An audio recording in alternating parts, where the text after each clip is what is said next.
So Chris, Whitby Town getting back to winning ways here against Atherton Collieries.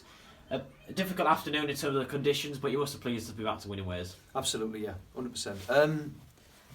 I thought it was punch perfect today because, as you've mentioned there, the conditions were really hard going. You know, pitch wasn't playing particularly well. There was a gale blowing from left to right, so it was really difficult. And I think we had to play two different types of football for the first 45 and the second 45.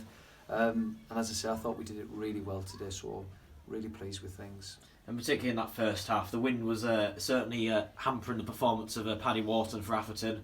A lot of his clearances from goal kicks, not getting out his own half, but that seemed to play into Whitby's hands quite well there. Yeah, we see these conditions quite regular. And as soon as you put that ball, into the opposition's half with height, then it just comes back on you with interest.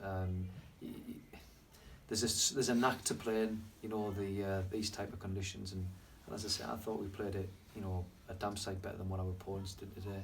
And it got off to an ideal start with Adam Gell opening the score within 5 minutes, and it was certainly quite a way to mark his 200th appearance with the club as well. Yeah, great strike on his weaker side, but his weaker side seems to produce these long range efforts. So yeah, like you say, a well taken goal got us off to a good start. So it was very pleasing. And overall in the first half, would you say that you were impressed with the attacking performance from your side? Of course, eventually getting the second just before the break through the Dale Hobson penalty. But again, a pretty decent showing going forwards. Yeah, I mean, we didn't play with an out-and-out number 9 today, so we had to be a little bit more patient in terms of the build-up and get midfielders further forward. I thought we did that for the most part. And like I said, to be going in, 2-0 to the good, that was a good advantage to have. And obviously, we knew that we had to manage the game correctly for the second 45. And you must have been pleased with the way your team came out in that second half, getting another early goal in that half through Callum Patton. Yeah, it was an early goal that settled any nerves. It sort of took any early interest in the game away from our opponents. So at the time of it was very good, and a 3-0 scoreline. I think we were more than good enough to see that out, as it proved to be the case. And you must have been especially pleased to get that third after Atherton got one back quite late on from the corner. Imagine if that was still at 2-1, it would have been quite a bit of nervy ending for you. Yeah.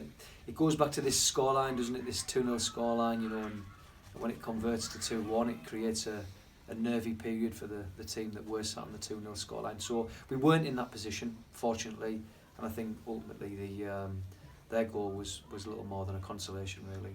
And at half-time, Dale Hobson withdrawn. Is there any a knock that he's picked up there? No, it was more precaution. He's feeling his hamstring. So again, rather than him risking anything for the second 45, we made the change. But he must have played as well with the impact he had on the team with Paul Blackett dropping out this afternoon. Yeah, definitely. Like you say, he's got a pen. He's converted a pen.